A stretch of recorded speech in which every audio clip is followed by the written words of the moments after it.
Hello. My name is Verso DeSandra. I'm Christina. And welcome to Our Thing. Your thing. We're talking about my thing. And mine. And if you spill some ink, we might talk about your thing. Yeah. We're back. We could. Yeah. It's not always good, though. Right. Can rate your vegetables. I'll never forget about you.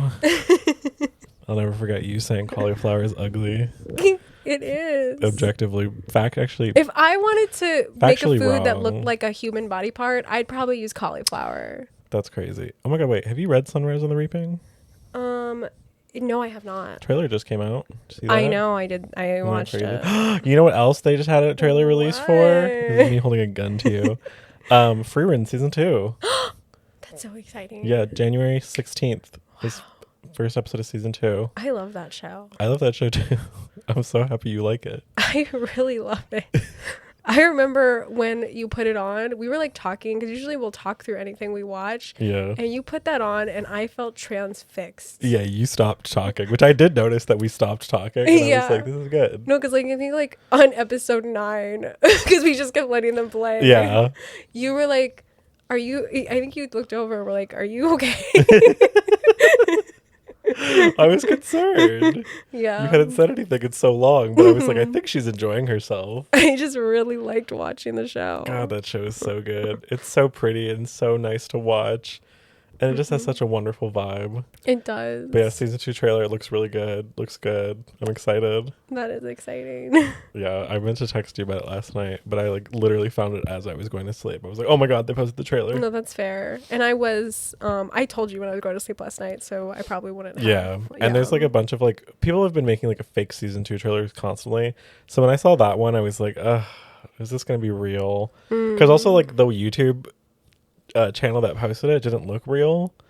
But then I watched it and I was like, oh no, these are animations I've never seen from this show. Yeah. So I was like, for sure, this is actually it. That's so weird that you couldn't tell if it was like from a real source or not. Well, it wasn't like posted by like Crunchyroll or like, you know, or the animation studio that made it. It was like Anime Flick YouTube channel. Wow. And I was like, who the fuck is that? Yeah, I don't know them. I don't know them either. That's very exciting though. When is it going to come out? January 16th. Episode 1 comes out, yeah. Oh god, I think I need to wait a little bit because I don't want to watch. I want to watch like a couple episodes. I don't want to watch like one a week. I will definitely be tuning in day 1. I think I want to wait maybe just like at least maybe like 3 weeks. Yeah, so you can watch 3 episodes. Yeah. Yeah, but also that's when it's really being released in Japan. So I don't know when it's coming to America, but I think but Crunchyroll has like Crunchyroll has Free Run on it, so they basically they should do the 1 day turnaround. I think still. That'd be good. Maybe I'll rewatch season 1. It's great show to watch. Yeah, I've rewatched it now like 3 times. Yeah, I did rewatch. Like, I think I did rewatch. I didn't start at the beginning for some reason, but I rewatched half of it. Yeah. But I think I should probably go back and rewatch the whole great show. It's beautiful, good vibes. Yeah. Amazing action when it happens. Yeah. It just feels good. Yeah, it does. I like the characters. Yeah. I love Free Run too. She's so great. I agree. What a wonderful, wonderful lady. That old bitch. Anytime she comments on like, oh, we'll just be here a minute or like just a little bit of time. Yeah, and Fran's like, what do you mean by that? Yeah. What do you mean by that? And she's like, like 5 months? And she's like, we can't do that. We literally can't do that. Yeah, she's like, no time has gone by. It's been like 4 years. Yeah. She's like, it's been whatever. Yeah. She's like, I've been here for like 5 seconds. Oh, Free Run. Yeah. Love her. She's so great. So, what do you think? Oh, right. Okay. Well, this affects you. Whoa. Actually, both of my things are kind of I like multiple things. Yeah. Like I like live a full life, so you know, like things happen, things pop up. Things happen. Right. But I think like one of them does affect you. Whoa. Yeah. And then the other one. Am I pregnant? Is that your thing? It's telling me that I'm pregnant? No. Okay. Not even close. Got it. Okay. This is so okay. Okay. So recently, I am the proprietor of like a lot of different streaming services. Yeah. Yeah. Well, I have a lot of them because I like to watch things. Yeah, and you want to be able to watch whatever you want to watch. Yeah, and the things that I watch aren't on the same streaming service. They're not on the same platform. Yeah. It's like I watch like there's like 2 shows from every like streaming service I have that I like watch. Yeah. So it's just like I just like if I want to watch something, I want to watch something, I'm going to watch it. Yeah. Okay? That's who I am. Mm-hmm. I did get like an AMC Plus for like 1 month only just to watch Interview with a Vampire. That makes sense. Yeah. And I will probably get it again when the next season comes out. Yeah, absolutely. Yeah, because that I will be tuning in day 1. I cannot. Yeah. Can't be kept away. Yeah. But recently I am trying to be like ethical about stuff. Mm-hmm. And this affects you because I do share all of my passwords with you. me. Yeah. What are we losing? Okay, well, we lost. Oh my god. It's fine. We lost Disney Plus. Oh, I don't care about that. Yeah, I honestly was an easy cut for me to make. Yeah, super easy. Don't care. Not a big issue. The showrunner of Owl House. Yeah. She was like, please pirate my show because she was like, cancel Disney Plus. Dana Terrace. Because they're gonna start using they're gonna make like AI like stuff. Mm-hmm. Like they're gonna like it's crazy. So I canceled my Disney Plus. We will not be subscribing to Disney Plus anymore. Good. I'm down to lose it. Yeah, I was fine with it. There's honestly not that many things on Disney Plus that I watch. No. I will go on there to sometimes watch older movies that I enjoyed. Same. Like the Pirates of the Caribbean series is on there, and that's upsetting. Yeah, that's the biggest loss. That is the biggest loss. I rarely go on there to watch like the new Marvel movies. It's like I'm not really like that's not my thing. Yeah, so not a big deal. It was honestly a bigger blow for William. Does he watch Disney Plus? I think it's maybe the only one he used. No, he used HBO for Lost. Oh, okay. Well, here I'm getting to. Oh my God! No, wait. I know. That's where Pretty Little Liars is, Christina. I know. HBO Max. I know. It is close. Christina, that's where Dune 2 is. No, and we always have to have the option to watch Dune 2. I think that's a requirement. Here's the thing. What else is getting cut? Wait, what's getting cut? You have to keep going. Is HBO Max getting cut? I don't know. Okay, it's like because I also agree that that's like a really tough blow to both of us. Yeah. And I was open to having a conversation with you about it. Okay. Tell me the other ones before we go to HBO Max, because this is the one I will fight for. HBO is the big one. It's actually the only one I will fight for. You can kill all the other ones. I don't care. HBO is the other big one that it seems to be like for social reasons, like political reasons, should be cut. Oh, really? Yes. Also, technically Hulu, but oh God, fuck. Like, I need Hulu. My Hulu, Disney. Mental health can't take it. Like, I was like, I could get behind Disney Plus. I was like, but this is the thing is like, because it doesn't, because I was like, I don't watch that much. This is an easy thing for me to do. Yeah. But now I'm like, now it's becoming hard. Like, but like I should, but like. Well, what are you watching on Hulu? Buffy? Yeah. Oh, yeah. And sometimes there's shows on there I watch. But it's just Buffy. No, I also. Buffy is also old enough that you could pirate that so easy. But I also watch What We Do in the Shadows on there. That is a big one. It's a big one. But wait, they just had their last season. I haven't watched it yet. Okay, watch it now before you cancel. It's like a good idea. Or I guess before the cancellation period ends. Okay. But I just feel like Hulu always has like these random shows that I'll like want to tune into and check out. Yeah, I mean, we're not going to be able to watch season 2 of Adults. God fucking damn it. See, this is what I'm talking about. Like, this is... But the thing is, like... But also, technically, keeping Hulu is, like, that's also owned by Disney, so it's like, what the fuck am I doing? Yeah, I'm canceling Disney Plus. You have to cut Hulu. I also have to cut Hulu. And we also can't have Hulu just... I keep saying we can't have Hulu for just Buffy and just Adults, you know what I mean? No, that makes sense. You're going to be watching Adults? I mean, yeah, I would love to watch Adults, but, like, I'll find a way to pirate it. Okay. Yeah. For the both of us. Okay, so Hulu can get cut. Yeah, Hulu's so cut. Disney Plus is already cut. I will be canceling my Hulu. Hulu's gone. Oh shit! But my Hulu's attached to my Spotify. No, here's a big issue. Spotify technically is on the list of things that should be cut. Okay. I legitimately can't.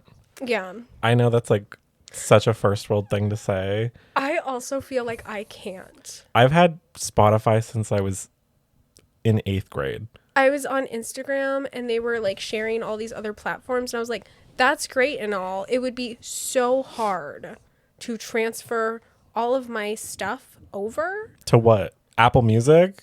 To like a different, to other, one of the other, there's like, there is quite a few streaming like music things. Yeah. But also I don't think all of them have as big a library as Spotify has. No, Spotify is the biggest one. Yeah.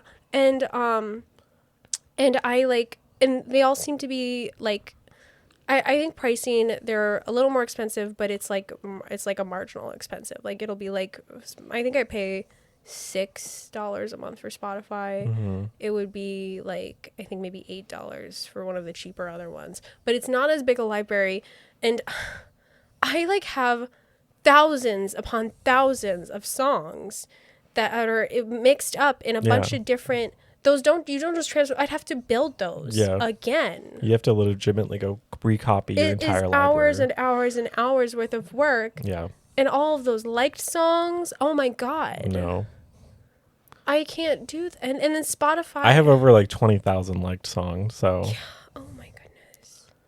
Like it's just, it would be impossible. So I think I have to keep Spotify. Yeah. Spotify's not going for anywhere the for time me. being. Sorry. Like, yeah. No, but I'm just telling you the list of them. Yeah. Okay. Okay. Because. I mean, like, okay, what the streaming, what else is leaving? Netflix? No. Well, I don't actually have Netflix. My parents have Netflix. Oh, that's true. I was like, also half the time we can't even use it here. We can't even use Netflix here. My dad has to like sign into his email and like give me his stuff or whatever. So I really don't worry about that one. So Netflix is like Paramount? I don't know. Paramount, I didn't do research before this. This is like roughly what I've heard of like ones that you should cancel. Well, Paramount and HBO are part. Oh, then definitely, yes, it's on the list. But I watch all of my like reality TV stuff on Paramount. Yeah. I can't not watch Survivor. Yeah, I don't know if they're fused together. I don't know. Don't quote me on that one. Yeah, we have to look into that. Because HBO is definitely a bad one. Yeah, and then like Peacock would be going. Which who the fuck watches Peacock? I do. Well, yeah, it has Traitors, I guess. It has Traitors. It also has Vampire Diaries. Oh, it does have what's wrong with Peacock? I don't know. You said it. No, I said. At first I was like, throw it away. Who needs it? But I was like, what? Is there actually anything wrong with Peacock? And I don't think that there is. Okay. Really? I mean, as far as I know, the only like overtly like actual ethical streaming service that I have is Dropout. Yeah. Like, makes sense. They're all kind of shady. Yeah. They're giant corporations. Yeah. But like Disney definitely had to go. Hulu for sure had to go. And I can deal with that. I can do that. Yeah. I cannot. I'm not ready at this moment to do Spotify. No. Maybe if they do, I'll tell you right now, I'm never doing it. Yeah. I'm sorry. Is there nothing Spotify could do that would like change your mind about this? I mean that's like obviously yes there is, but like as it currently stands, yeah, I can't get rid of Spotify. I think that's fair. It's one of my only monthly subscriptions that I pay for anything. Yeah. And I've been paying for it since 8th grade. Yeah. I agree that I have no intention of getting rid of my Spotify at the moment. Although it is in the back of my mind that it's like, oh no, I'm trying to like. Yeah. I'm like picking and choosing based off like what's easy and convenient for your life. Yeah. Yeah. Which is like. Listen, as I legitimately do always say, ethical consumption under capitalism is really hard. You do always say that. And I legitimately actually say that all the time because it is fucking true. Yeah, you do always say that. But I think it is nice to try and be mindful and like where you can spend your money. Like if you can spend your money in like an ethical way, do it. And then people aren't in the position to always do that or think about that. But if you can, I think it is it's nicer to do that. Yeah. Okay, that's back. Well, I think we can do some research on some of the ones we're unsure about. Yeah, I think for the time being, as long as we're watching Pretty Little Liars, and until we watch Dune 2. Yeah, I'll tell you right now, HBO is going to be really tough. That would be a blow. Because I'll tell you right now, I use your HBO Max every single day. I did not know that. I use it every single day. I watch a movie a day on your HBO account. For sure. I just wanted you to know that. Yeah. Because a lot of the time I like to watch a movie when I'm at the gym. So I'll put it on. I'll put something on while I'm on like the elliptical or the treadmill. That makes sense. And I'll usually watch through a whole movie that day. Yeah. Because I'll be like, I started at the gym, I may as well finish it. Yeah, and HBO's got the good movies. They do. They have all the good movies. They got Dune 2. There's so they do have Dune 2. They have Dune 2. They have Dune 2. They have Dune 2. And they have Dune 2? Yeah. They have so many Timothée Chalamet movies on there. Yeah. They have, oh my God, they have Call Me By Your Name. Oh my God. Oh my God, if I can't like at a whim watch Call Me By Your Name, that's going to be like really How would we go on? Yeah, that's like crazy. Yeah, and I would never expect that of you. They have the Scooby-Doo movies. Oh God. They have all the Ghibli movies. I don't I don't think in good we'll have to talk about this like well, I knew this would affect you. This does affect me. But but it's not canceled as of right now. Yeah, no, I understand that. And I think for the time being, because my first thought was like Pretty Little Liars, and then of course my next thought was Dune 2. Dune 2, yeah. Listen, if I don't have access to Dune when I need it, it's like yeah. And I get that I could like go buy it. I feel like we're gonna watch it soon. Yeah, it's gonna happen. The next time Julian's Dune 2 is revolving around us. The next time Julian is here, we're watching Dune 2. Yeah, we have to. It's like gonna happen. It's gonna happen. Do you think Julian's aware of like how many plans we make with him? Like when he's not here? Absolutely not. Julian has no idea because I'll just be like, all right, we were starting doing this now. And he's like, when we decide that, I'm like, we decided that long ago. This has actually been on the roster agenda. So it would be so much easier if Julian just like lived down the street. Yeah. Okay, I'm gonna take off my jacket. You entertain them. Okay. Well, since you're taking off your jacket at this moment, I feel like there's enough time to discuss my second thing. So I am going to maybe discuss my second thing, which is okay. So our audience doesn't. So I'm gonna tell our audience. But our audience does not know that I'm psychic.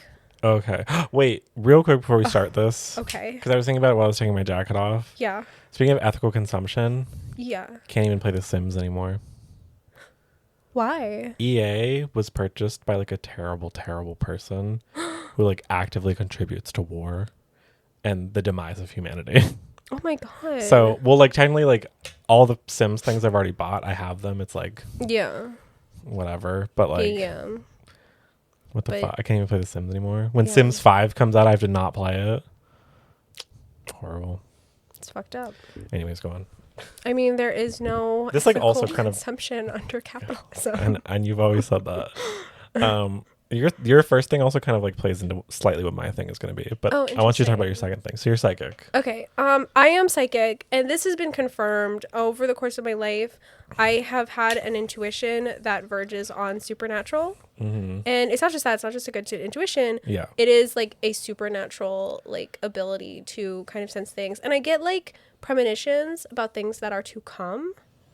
And some might call it deja vu. It's not deja vu. It's like too specific. And I kind of know, like these moments will happen in my life, and then they always do end up happening. And it's more like, and it's not like, it is significant moments, but it will be like flashes of images, and then I will live those images, and I will realize they're happening in like before they happen, like the moments up to them happening. Yeah. So I am psychic. I will say, when we did your tarot reading, High Priestess as your intuition card, psychic ability. Yeah. So, I mean, you know this. I know this isn't something that has to be like confirmed. It is confirmed. Yeah. But I'm just filling in our audience about my abilities. But I recently was thinking, and we were watching Wicked for Good. Yeah. Okay. Go on. Okay. Well, I was just thinking about like my like life and people that I really love. And I connected so much with the idea of like connection to people. Mm-hmm. And I think it's because I have like a supernatural like transcends like my like physical being way of like connecting to people, you know? And I'm sure everyone kind of feels like that maybe a little bit, but I think that it happens to me more than other people. Okay. So this is what I think. Okay. And I was thinking after watching Wicked for Good that these are not these are symptoms. No, not symptoms, like characteristics. These are characteristics of what I am. Yeah. I love when you talk about something but don't talk about it at all. Because I'm still waiting for you to get to what the fuck you're about to tell me. Okay. You said I think and I'm thinking and what I do and what Wicked for Good. Yes, and I'm explaining the process, you bitch. I've gotten all the buzzwords. Okay, keep going. So these are Wicked characteristics of what I am. Okay, and what I am, I think, is a witch. Okay. Yeah, that is the main thing. Okay, that you're a witch. Yes. Okay. Sure. But welcome, sister. Okay, but here's my issue. Okay, I don't think I have like unlocked my witch abilities. I think that my psychicness is like, again, a characteristic. But it's like I'm a greater whole. Yeah, but I'm not doing anything to like grow my powers. Because you don't really practice the craft. I know, which is why I think I need your help, because I would like to. Okay, yeah, we could do that. Yeah. We could get into the craft. Okay, I really want to. Okay, the beginning stages are a lot of things you have to do on your own, though. Okay, so, you know. But you could tell me what to do, totally. or guide me into like what I should be reading. Yeah. Okay.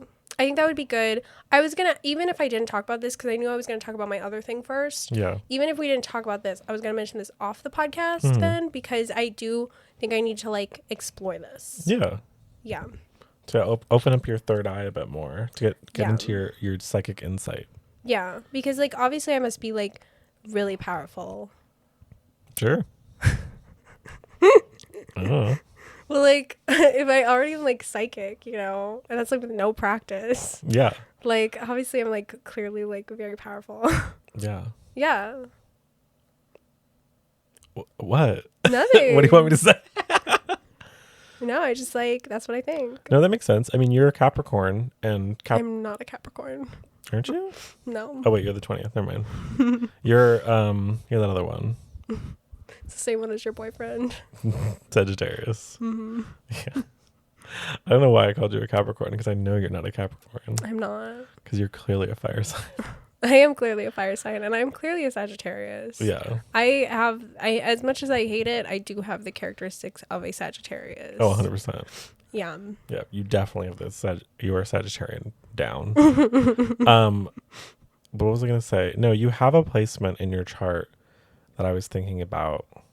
I have to pull up your chart again. I don't know where it is, though.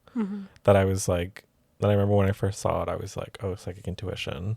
So that makes sense to me. Yeah. Well, that's good. Yeah.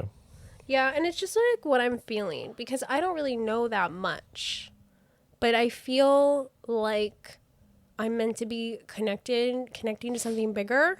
And it's not religion. No. It's definitely not. No. So I think that this is what it is. Yeah. Yeah. Leaning more into like the craft and Wicca and stuff. Because really Wicca is just about connecting with the world. Yeah.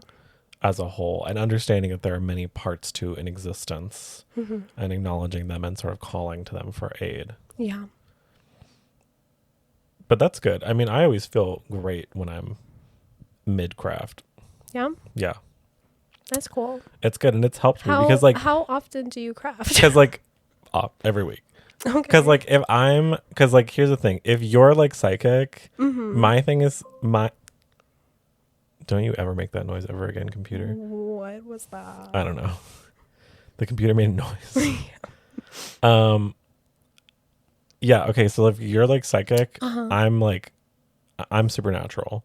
Okay. Like me and ghosts and spiritual energy, that's where I'm at. Oh, Oh, so you would be like a medium. Yeah, I'm haunted. Okay. Constantly. And which comes from my mother. Okay. Because let me tell you about, my mom is straight up a medium. Yeah. She does not call herself a medium. Yeah. She does not intend to be a medium. She does not practice mediumship. But that woman, I was going to say something that would not be respectful to my mother. That woman, my mother, that mother mom, she is a fucking medium, and it's crazy. Ghosts. You've told me this before. Yeah. Oh, ghosts and spirits jump to her, and that is something that she has passed on to me, and I had to learn how to deal with it because, people are like, oh, ghosts, like blah, blah, blah. People think they see ghosts. The amount of supernatural occurrences that I've had in my life, I'm not like, oh, I think ghosts are real. I know ghosts are real. Yeah. I know there is a plane that they can exist on where they can interact with us. Sometimes they talk to me. Sometimes they're just sitting there. Sometimes I see them. Let me tell you something. Your old place had such a presence in it. I know, you said that often. Because it did. And every time I would go over, I'd be like, I would have to like mentally be like, I don't want to talk to you. Wow. Because they were very present. Yeah. Always. But they were like good, right? Yeah. Yeah, it was like positive. But they were like one of those like presents that like once they realized that I saw them, they were like, oh, I want to keep visiting you and talking to you whenever you're here. And I was like, I don't want to talk to you. Yeah. I don't want to talk to you. It's not that I hate you. It's not that I think you're bad. I just... Yeah. Well, my theory is it was the man who lived there before us. Because we would get his mail sometimes. Yeah. And he was into some... maybe he was a good guy, but he was into some weird stuff. Yeah. Did you see that by his mail? Yeah. I don't want to name the affiliated thing that he was into. Heard. But is he like, wait, but did he die? The association. I feel like he did. Interesting. Yeah. Do you know how long you lived there? I don't know. Because not all the time. He was old. Because not all the time where people die is where they end up haunting. Sometimes it's where like their spirit is most familiar. I don't know. I mean, I feel like he must have lived there a long time because we would get a lot of mail stuff of his. Yeah. Yeah. Oh my God. You know whose house has a crazy supernatural presence is Alice's. That house. I oftentimes have trouble falling asleep in that house because it's because the way she keeps her house as well. It has an open energy to it. Yeah. And I think a lot of like spirits are really drawn to it as like a nexus of like invitation. And so that place is like has such a crazy spiritual energy to it. But it's most of the time it's good. I think the good thing is that she attracts good. I love that house. Is that me too? Before I even knew anyone that lived there, and technically I still only know you. Yeah. but I loved walking by that house. Yeah. I always felt drawn to that house when I would walk through my neighborhood. I would walk to it. It is the energy of that house. Yeah. It is a nexus of energy. It like welcomes you in. It's like really inviting, but it's not hostile, which is nice. Yeah. It's not like a monster house situation. It's like a really good place to be. Let me tell you, if I had to kill Max and Clayton and secure my inheritance of that home, I would. Maybe we need to cut that part out. Yeah. In Minecraft. Yeah, no, for sure. But no, her house has like crazy. I'll tell you, my aunt Cindy's house, the one that I'm about to house set for, her house, that house had a dark presence in it for a long time, and it used to freak the shit out of me.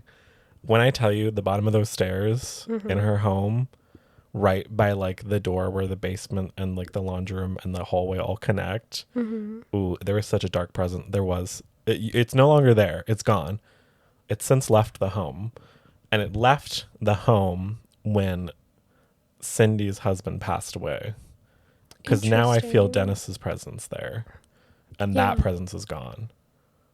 That's interesting. Yeah, but that used to freak me out a lot. That like little bottom of the stairway, there was always something just sitting there, and it was menacing. I hated it. You know, the house I grew up in was haunted. Yeah, you told me. Yeah. That's probably why you had that crazy dream. As kids, yeah. That dream I had was insane, and to this day, I'm not convinced I ever woke up. Well, maybe if you walk into that gas station, you'll like. I can never walk. You'll wake up. No, you have to promise me that you will never go to that gas station. I'm so serious. I've only been in there once. Don't go in there. I won't. I don't think you should go in there, especially avoid it at nighttime. Yeah, because the one time I went, it was daytime. Yeah, I think that. But they gave me free ice cream. I don't think we should ever go. No. Yeah. We can't go there. We won't. I will never take you there. I'll never go. I haven't gone since. No, and for the record, so everyone knows, this is a gas station I dreamed about when I was like 5 years old. Before she ever moved to this city. And then when I came here, I found it. And it was, the dream I had was not a pleasant dream. Yeah, I would say you had a nightmare about it. It was a horrific nightmare. Yeah. That I never woke up from. Yeah. No, when you told me that was freaky. Yeah. It was like the ominousness of it, where I had in the dream I had found William dead, and then William had turned into this creature, and I was in my house and I was running from the gas station to my room, and ultimately the dream ends with me getting in my bed and I'm like under the covers and I'm panicking so much I like go out and switch the light on really quickly, and I never actually woke up. Yeah. And it's not wasn't there like a hair black void? There was a black void of hair growing out of one of the corners of the gas station. Yeah, that's freaky. Yeah. And there was a man in there staring at the void, and I was looking at the man, and I remember 4-year-old me was hoping he would die. Wow. and I remember staring at him, really hoping he would die, and then he turned to me, and it was terrifying. And I like backed up into like darkness and I ran away. Yeah. And the gas station was this like bright spot in this like void of nothing. But it was like, it is the gas station in Burbank. Yeah. And which is crazy. And we cannot ever go there. But you know what's good is that you don't have a presence lingering around you, which is good. Mm-hmm. Neither does William. This lot that you guys live on actually has no presence. Which I do think this is a very barren place. Yeah, there is no, like, every time I've gone around, like, even at night and whatnot, like, when I was staying here for, like, 2 weeks, there are no presences on this fucking lot. I would agree with that. Which I was, like, I was kind of weirded out by. It's almost weird when something doesn't have a presence. Because it feels, I think, empty. Yeah. Yeah. Because there's a lot of people that live here. Tons of people. There's a lot of life. There's a lot of action that happens. But, like, spiritually, there's, like, nothing here. Mm-hmm. I think because there's no nature. Yeah. I think that's probably a big part of it. It's like really strange. There's like that, like no one has brought anything with them either. Yeah. Because that's usually a big thing. Oh my God. You know what's so crazy? I had a friend and he was like, the house I grew up in was haunted. And he's like, and I kind of want you to like tell me whether or not the house I grew up in is haunted. He's like, we can't go in, but we can go buy it. Okay. And I was like, okay. And I was like, okay, don't tell me what house it is though. I want to guess. Yeah. I was like, just tell me when we're on the street and then I'll guess. Okay. And we went to the street and immediately as we were driving, I went, stop. And he's like, what? And I was like, is it that house? And I pointed at it and he's like, yep. Oh my God. If we're ever in Illinois, like we should go to my street and see if you can tell, because I do think my house was haunted, and William and I would talk about it when friends come over. We'd be like, there's a witch that lives in the basement, because we didn't know what else to call it. Yeah. But we were like, yeah, so we have a witch that lives in the basement. And we would just like be like, yeah, this is here. And she just hangs out here. She's just chilling. And she did scare us. Yeah. Because we would be like freaked out by it. Yeah. And the basement was always like really felt like a scary place. Yeah, I mean basements are kind of scary. Yeah, but it definitely was something. Yeah. And we could all like feel it, and we would talk about it. Mm-hmm. Yeah. Yeah, well, I just remember that when I told my friend, I was like, "Is that?" Was really interesting. I told him I was like, "Is that house?" And he said, "Oh my God, yes." Yeah. I wonder if you'd be able to identify mine. I do know what your house looks like, though. That's the problem. How do you know what it looks like? I've seen it on Google Maps. Oh. We looked at it. Oh. I don't remember that. Yeah, I do know what it looks like. But I mean, that's like the spiritual presence and stuff. It's always funny when I like meet someone and I like can't obviously start with like, you have something following. But I can always tell when I meet someone, I'm like, ooh, you have someone floating around you, which is not always a bad thing. Yeah. Most of the time it's something looking out for people. Most people have things looking out for them. But I remember there are some people that I like met where I'm like, ooh, you have a really dark presence, like haunting you. Mm-hmm. And like some people's houses, I'm like, you gotta move. You gotta move, bitch. Yeah, but this place is pretty like clean, which is interesting. Yeah. But your last place, that guy was loud as hell. Mm-hmm. Yeah, I think that makes sense. I wonder what you would have said about our old place that you never were in, but the place we were in before, because that place was nuts. I think it had a really weird energy to it. Yeah. Yeah, and I wonder what you would have said. It was also like the building was like broken down, condemned. Oh yeah. Oh, it's this one. Yeah. Yeah, I remember you telling me about this. Yeah. Yeah. That'd be fun to like explore. My current place has one presence in it, but it's sort of interesting because the presence goes through all of the building. So it's not just in our apartment. Yeah. It's a woman. I can tell it's a woman. She wanders through all the apartments.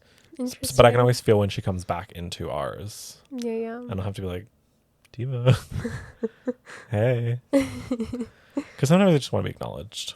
Yeah. And makes sense. that's really it is. I mean, when you're like dead for so long and everyone's ignoring you. Yeah. But ours definitely has a presence. She has no like, she's very neutral. She's not like a helpful presence. She's not a hindrance. She's just kind of there. I think she's just lost. And that's okay.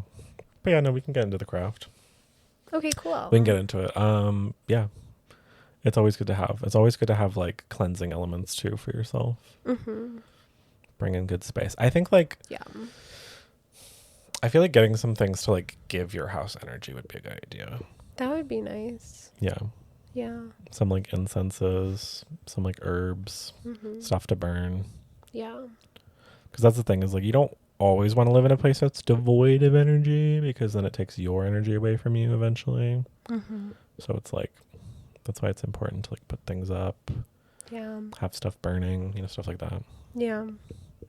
But you always also fill your home with a lot of good energy too because you cook a lot and cooking is a really big way to like bring energy into a space. Yeah. That makes sense. Yeah, like there's like it's an old Wiccan practice that has since become like a white people practice, which is like when you move into a new place, make some cookies so that your like house smells nice and welcoming and blah blah blah. But that actually comes from like an old Wiccan practice of like when you move into a new space, you should burn something that you're familiar with because it brings out your energy inside of a space, and it kind of got translated to make cookies. Yeah, that does make a lot of sense. Yeah. I always feel like better when I burn candles and things. Yeah. Yeah. Well, because burning, like fire is energy. And what you infuse with it, like, when you burn sage or when you burn like Palo Santo or something like that, is you're putting a very specific energy into the flame so that when it comes out into the space in the form of smoke or vapor or whatever, it's like it is curating the air, really. Yeah. It's always a good idea. Yeah. Yeah, my house growing up had a really interesting amount of spiritual activity because between me and my mom, things were constantly coming home with us. But the great thing about our house is that naturally, we had tea leaf plants growing along the border of our home, like of our property, and they're still there to this day. And tea leaf is really good for keeping spirits at bay. And since it formed like a natural perimeter, it was like really good for that. But we still had a lot of like weird encounters and stuff. And my mom and I would often talk about like spirits sitting outside the gate because some of them that couldn't get in, and you could just like tell that they were just like waiting on the street. Yeah. So it was like interesting. Yeah, I had a really crazy encounter with my mom that she does not remember to this day, but whatever. We're talking about spirits now, I guess. We should talk about this on Halloween. But we had like an encounter with my mom where basically I was like in my bedroom and I immediately became aware that someone was in the room with me, like a presence was in the room with me, like really bad. And I was like, oh shit, like I think I'm like in danger. And I remember like waking up and looking at my like bedroom, and I didn't have sleep paralysis because I could move my hands and feet and everything, but I was scared. Yeah. And there's a shadow that was always cast into my room from the neighbors next door had this porch light that would shine through the branches of this tree, like kind of into my room. So I could always see the tree branches, shadows. And I remember looking at the tree branches, And I looked at the window and I looked back at the tree branches, and in the middle of the tree branches was the outline of a man standing there. And it was a very like broad-shouldered, skinny, tall guy. And there was no way with the angle of the light that it could be one of my neighbors, because the light would legitimately have to have like been down, shining up to do that, instead of shining straight through the branches across to my room. And there was a guy there, and I was just like, "You're not welcome here. Go away." I was a kid, and then it just didn't move. And then my like hand started to tingle, and I started to get like really scared, and I felt the shadow move towards me, and my door flies open, and my mom is there, and she goes, "Get out." And I like blinked, and the guy was gone. Oh my goodness. And my mom was like, "Are you okay?" And I said, "Yeah." And she was like, "Okay, go back to bed." And she was like, "Burn a candle." So I did. Yeah. And she like went back to her room, and I asked her about it, and I remember I asked her about this like a year or so after, and she was like, "I don't remember that happening." And I was like, "It was real though." Because like I wasn't asleep, because I legitimately like got up, went into the bathroom, peed, got a candle out from under the cabinet, went back in my room, lit the candle, laid back down. Like took me like an hour to go to sleep. So I was like, it was real, because I did all that stuff. Yeah. So interesting.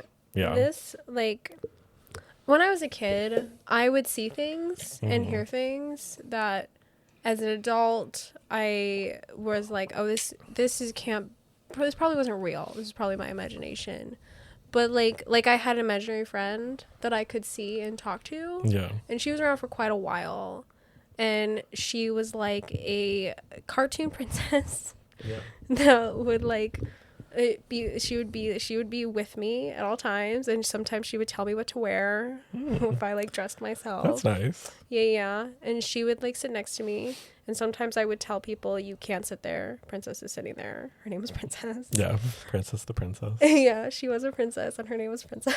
Nice, good for her. Yeah, and I always like think like I had that, and then sometimes when I would sleep where I could look out a window, I would see like little like animals dancing that were like shadow animals, and I always thought they were real, and I thought they were like really dancing, like these like shadows that were dancing, and I always thought they looked like little like critters, and sometimes like cats, or like it would be like a cat, but it would be kind of like a weird shadowy cat. But I would watch it like dance. I would like stay up and like not fall asleep, because I would be like watching the show. I'd be watching these like little shadow creatures like dancing. And there's also this experience that was very weird. That was like when I don't know how old I was when this happened, but this tree, this really big, it was like a giant oak tree. It was like very tall, fell by the side of our house. And it like didn't crush our house, but it like could have. Like it was like right by it was the tree that was right outside my window of my bedroom. And I remember that night, and again, as a kid, I would even confuse myself, because I wouldn't be able to tell if it was real or a dream, because I would also like lay awake and then I'd like hallucinate. Yeah. Like, and to this day I have like issues sometimes where I get like night terrors because of this. Yeah. It's like not a good thing to do, I think. No. Yeah, but I like, and I had this like a auditory like thing that I heard, where it was like two people outside my window. It was like two men that were arguing. Yeah. I remember you telling me that. Yeah, and they were arguing, and I interpret it based on what I heard, and what happened after was that they were arguing about which tree was gonna fall. Because they were like, not that one, this one, and they kept like arguing about which one. Yeah, but they weren't saying which one. And then like when I got out of bed, which it was still quite late, I think, I think it was the next morning, because we didn't hear it, which was weird. It was a storm. There was like a storm that night, because it was, I think, lightning that hit the tree or something. And the tree had like gone. It was over our entire front property. This huge ass tree. And I think it would have like crushed us all to death. Damn. Yeah. It was kind of crazy. And yeah, we like all walked out and we were on the, like we were walking out, and then my brother, my older brother turned and was like, is that supposed to be there? And there was like a giant tree. What is this, Tree across City? our entire front yard. Yeah. And I don't know, there's like a lot of memories I have as a kid where I wonder if it really happened or if it was me having like a dream hallucination or auditory thing. But also those always feel real to me, or those feel like some like peek into something else happening. Yeah. I mean, yeah, your mind opens up when you're in states like that, which is why sometimes it's hard to tell whether or not, like, especially when something like comes true from it and you're like, wait a second. Yeah. Stuff. Definitely. Yeah, it's something to work on, to try to cultivate. Yeah. I think that would be good. What would be like the first step for me?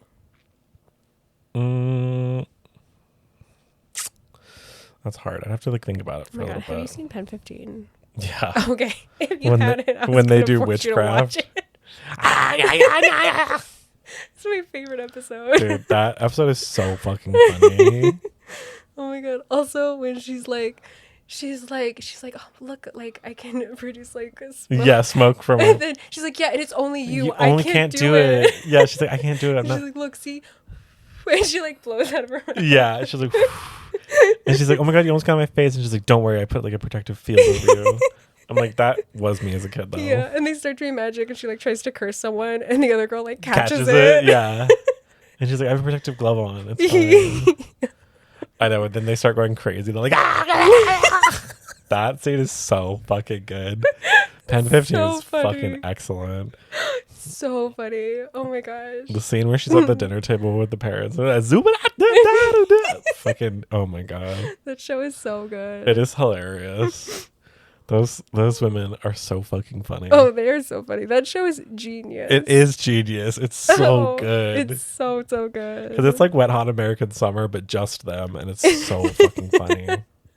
It's so good. They are so great. Yeah. But it just reminded me because of the witch episode. Yeah, no, 100%. That was me, though. That's why when I watched that episode, I was like, this is... They see something in me. For sure. And I see something in this, which is myself. Should I talk about my thing? I was just about to ask you too. Yeah. So my thing is not supernatural at all, nor is it about us having to make hard decisions in our lives. Oh, good. Which, let me tell you, this is going to be a really hard decision. I'm still thinking about that.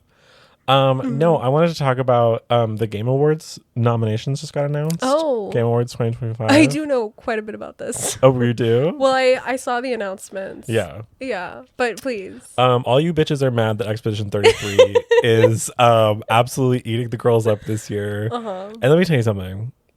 You. Yeah. Okay. And also the listeners. This year has kind of been the year of indie games, and bitches can die mad about that. Yeah. Because let me tell you something. Indie games have fucking rocked this year. Yeah. You tell me a AAA game that came out this year that was good. You can't. I can't. You can't. You literally can't. And don't say Donkey Kong can't. Bonanza, because although that is an objectively correct answer, who the fuck has played it? Who has a Switch 2? Yeah. No Not one. me. I don't know a single person with a Switch 2. No. Because what kind of dumb... Hold on. What kind of idiotic company would make a Switch 2 that's not even much better than the fucking Switch? What the hell? Yeah. And also Valve coming out with the Steam Machine. And, and all that stuff. You bitches are mad. Yeah. The girls are mad. Yeah. And they have every right to be so, because the indie scene is going to kill you. Expedition 33 has swept the Game Awards. Well, it hasn't swept yet, but it's in every fucking category except for the ones it can't qualify for. I also think Blueprints got a nomination. It did. It's 2 nominations. Yeah. Yeah. And I think Which I thought was exciting. Yeah. It was fun that I recognized some of them. Yeah. That's the exciting thing, is when you're like looking at the Game Awards, you're like, oh my God, I know that. I know that one. Yeah. But yeah, Expedition 33 has a nomination in every fucking category, and they deserve it. They have 3 nominations in one category, which is Best Performance, which easily they're going to win for again. I think Jennifer English is probably going to take it if I had to guess. Yeah. I think the reason that I know so much about this is because obviously my phone's listening to me. Yeah. And you over the phone did tell me the entire plot of Expedition 33. Yeah. So now my phone is like, oh yeah, you want this? You're also, update for anyone who's been listening since the beginning. I have finally finished Expedition 33. Yeah. And it was so worth it. God, it was so worth it. It sounds very good. It's such a good game. God, it's so fucking fun. And let me tell you, when I stopped playing on controller, because I realized that my controller has lag input. So that's why I couldn't fucking parry anything. The game became much smoother. Nice. But those end game boss fights, they are not for the fucking faint of heart, bitch. That shit was literally driving me up a wall, but in a great way. But I mean, this year has been the year of indie games. Between Indie Game Jesus, Hollow Knight Silk Song, and Expedition 33, just absolutely clearing these hoes. This has been a great year for games, which is so funny because there are people that are like, it's been a terrible year for games, and those are only people who consume like AAA dog shit. Yeah. And like just awful games. Because like in terms of like big AAA games, there was Donkey Kong. I don't even know if Ghost of Tsushima counts as a AAA game. I think it is. Maybe. I don't know. I would not know. But indie games are where it's at. And the girls need to catch up with that, because the more that we invest in these indie game studios and show like big studios like, ooh, this is the kind of game you should be making, which is a completed finished game that actually has effort put into it. Yeah, not some like sellout bullshit. Yeah, like there is just like Pokemon ZA is like, that game is garbage. It's not like fully garbage, but like in terms of what Nintendo has like made money off of Pokemon in the past and continues to make money off of, that game should not look like that. Yeah. That game should not play like that. That's crazy. Yeah. Digimon Time Story Stranger is a better Pokemon game than Pokemon. That's crazy. Wild. That's fucking crazy. Is Digimon the one where you like kill the creatures to take them? Yeah, where you have to defeat them to get their data. Yeah. The way I explained Digimon to Christina was maybe not the most accurate nor best way to explain it. Because now she's like... You turned to me and you said, do you like my creature? I killed a bunch of versions of him to get him. Yeah, to synthesize him. I think you said, I murder. I did say I murdered. It sounded horrific. Yeah, which is not the vibe of the game at all. It's a very like cutesy, like nice You game. showed me this cute little creature and you were like, yeah, I murdered all his brothers and now he's mine. And I made a simulacrum version of him with my digital printer, basically. That's all I know about the game. So anytime you bring it up, I'm like, oh yeah, the murder animals game. No, it's basically like Pokemon.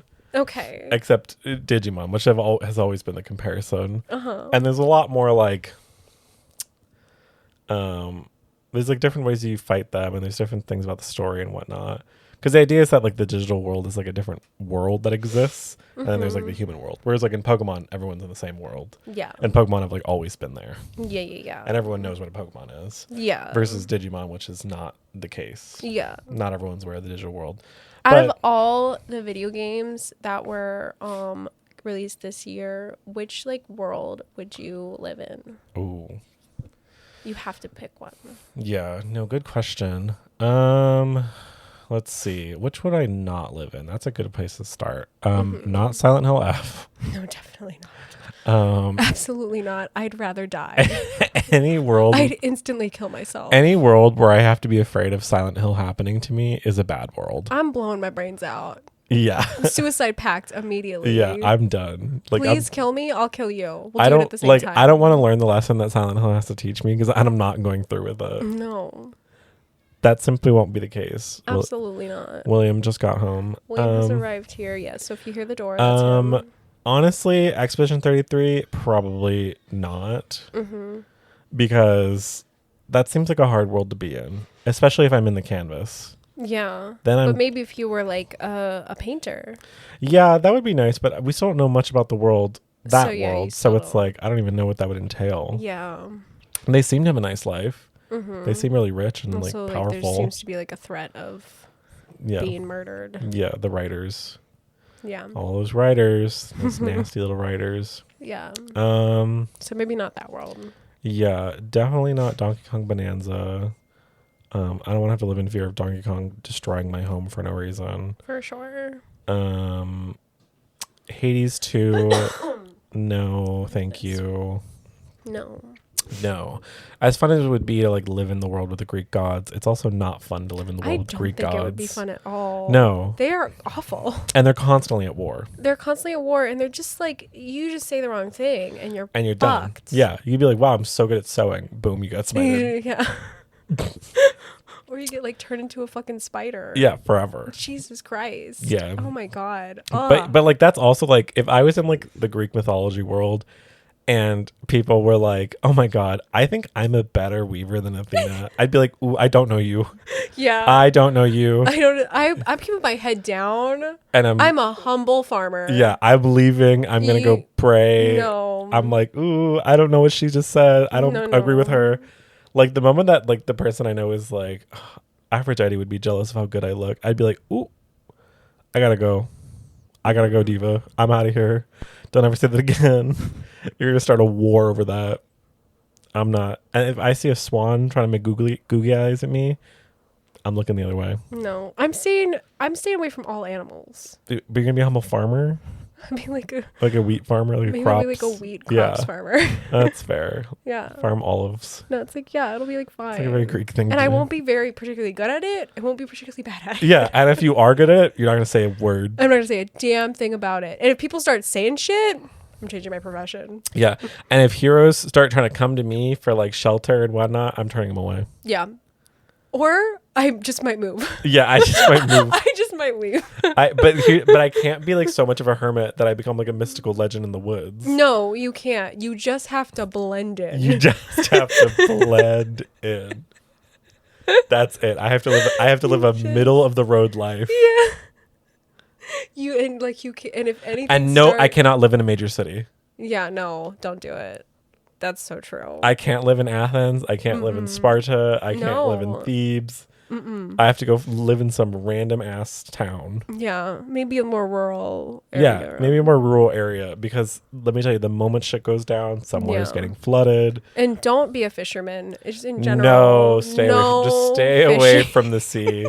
Do not go near the Mediterranean. Honestly, rivers and lakes too are kind of a gamble. No seriously wooded areas. Yeah, live like by a creek. Like I feel like a creek is fine. Yeah, maybe not too big of a creek. It's gotta be a real tiny creek. Yeah, like enough to have like a little bit of a water source. Yeah, but nowhere big. Like just no. God, and I think maybe be prepared to pack it up and move at any given moment. Just at the drop of a dime. Yeah, anything starts happening. Like have a go bag. Yeah, and if people start like erecting a statue to like Hades in the town square, I'm out. Yeah, just leave, and not in a disrespectful way. No, I just go. You just go. I say nothing. I do nothing. I leave. Yeah. Also, if I'm out doing something and I hear someone singing in the woods, I leave. Yeah. Absolutely, as you should. Yeah. Like, why would you? Why does that concern you? I will not engage with any of it. No. This is like, have you seen it? There's previews for not previews. I've seen clips of this show. It's like I think it's a Japanese show, or maybe it's Korean. It might be Korean. But it's called like How to Survive in a BL World. And it's about a guy who's very aware about the fact that he's in a BL like romance world, but is trying not to be a part of it because he just doesn't want to. Yeah. So he's like, you have to learn how to identify all the things. Like if someone drops their books in front of you, don't pick it up.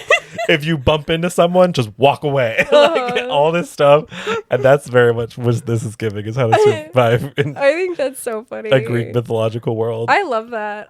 Also, it reminds me of the guy who doesn't like musicals. Oh, like, yeah. being trapped in a musical. Yeah, 100%. Like, did you think of the implications? like, Are you scared? It's so funny. Or like if you like realized you were trapped in like a romantic comedy and like you're the main romance and you're like, no, I don't. Yeah. I don't want to do this. Yeah. Like it is so funny that we are like, you could have meta awareness of a situation based on movies. And being like, oh, no. I mean, that's why in like every zombie movie, zombies don't exist. Yeah, because then people would be like, all right, we know what to do. We know what to do. We have it. We're ready. Yeah. Because like that's the thing is, I think we're like pretty ready as a society now. Absolutely. I think I don't think it could happen. I don't think so either. But there's this show. Okay. Wait. Okay, I'm waiting. There's this show on Amazon. No, it's not Amazon. It's on Apple TV. Okay. And it's a show about a sort of like a zombie apocalypse. But the zombie apocalypse is that everyone who gets infected, they don't die. They become happy. Oh. And there's one like woman on the whole planet that's not infected by this. Like she's immune. Oh. And the show is like about her. Also, she's a lesbian. Oh, love. Yeah. And it is it's very interesting. And I can't say anymore because it would spoil it. And I think that you should watch it. Okay, what's it called? I think it's called Pluribus. Okay. Which is like the Latin word for like we are, or we're all, or something like that. Like, do you know? Okay. Yeah. Yeah. So, which is very much in tune with what the show is. Okay. The show is so bizarre. I think you should watch the first episode. I'm going to watch it. And you should live text me your experience. My experience watching it? Okay. Yeah, because when I watched it, I was terrified. And then I went from terrified to like, what? Yeah. I love when a show does that. It is very interesting. Yeah, you should watch it. Okay, I'll watch that. And then you have to watch In the Flesh. Okay. I can do that. Yeah. Okay. That show is also really good. Yeah. And also do you have Apple TV? No. Damn it. Who the fuck has Apple TV? I do. Well, it's because you have an Apple TV. If I have Apple TV. Yeah. You have Apple TV. I guess that's true. I do have Apple TV now. So you will be watching Pluribus this week. Yeah. I think that's how you say it. Yeah, Pluribus. Okay. Yeah. So in terms of my thing, die mad haters, indie games rule. Yeah. Fuck off. yeah. And also support Valve and buy a Steam machine when it comes out, because why the fuck it sounds not? like Claire Obscura is gonna win like quite a bit of I think stuff. I think it might win almost every single one of its nominations. Yeah. Because it's now the most nominated game in gaming history. So yeah. Which is great because it's a fucking awesome game. And if you haven't played it, go play it. Yeah. And if you don't want to play it and you want to know what happens, isn't it come ask me. Ubisoft? No. It's not that like the people like left. Yeah. Yeah. So it was like their employees left that company. Well, they got fired. So it was like a mass firing of employees from that company. Yeah. And then all those employees got together and were like, let's go to France and make a game. Specifically 33 of them. Oh. That's why it's called Expedition 33. That makes sense. Yep. That and because there's a bunch of lore reasons. But there's 33 of them that made the company. Yeah. Yeah, That's they made Sandfall's Interactive Studio. Wow. That's exciting. I wonder what they'll do next. I know. I'm so excited. Especially now that I like understand what they mean by Claire Obscura is like the franchise title. I'm like, okay. Yeah. I'm in it. I'm Is this ready. a game that you think I would like? Yeah. I think you would enjoy it. I think you would. Yeah, I think you'd do fine with the combat and stuff too. Yeah. It's turn-based combat? It is turn-based, but the turn-based does have live elements in it. Oh, okay. So there is dodging and parrying. I see. And you just have to get the timing down. But there is kind of a lot of memes around Expedition 33's combats, because like you have to parry to like time when the move is about to like hit you and whatnot, or like dodging. But sometimes the enemies and you can't hear this, listeners, but this is just really for Christina. Enemies will attack you like this.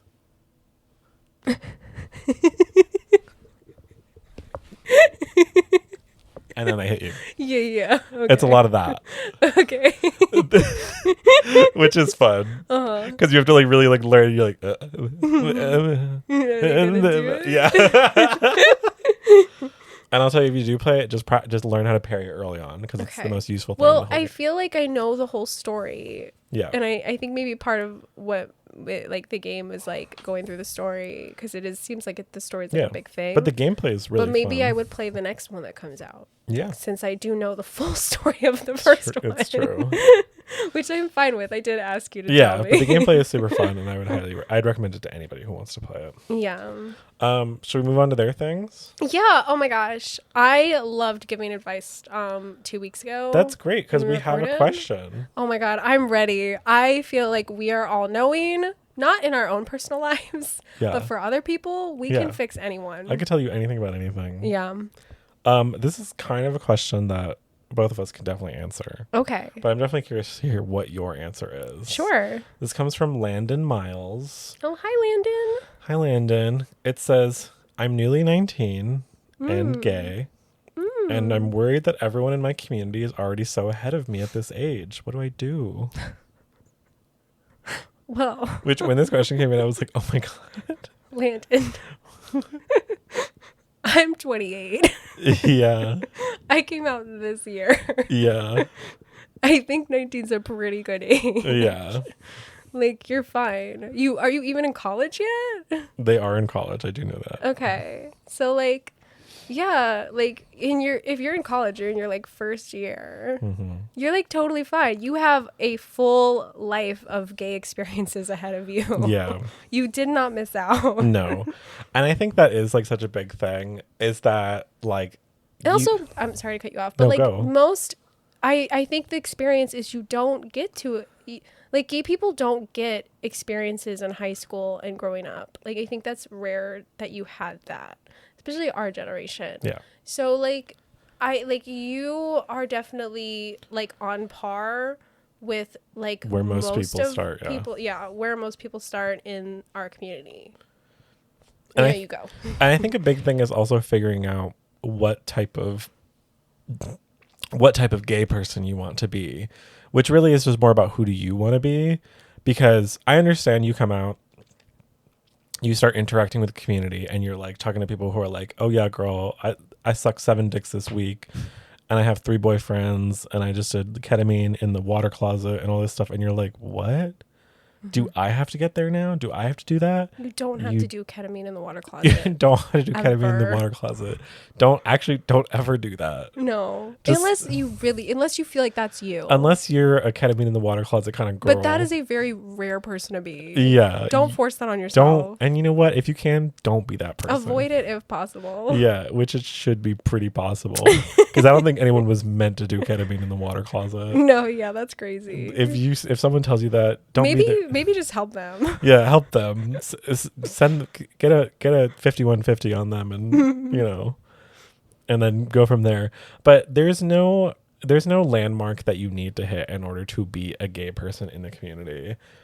And feeling bad about like people having more sexual experience than you or just life experience than you, that's going to be a thing for forever about anything in your life. Yeah. People are always going to feel like someone's ahead of them, and that's super normal. Yeah, I don't think you can compare yourself to like other people.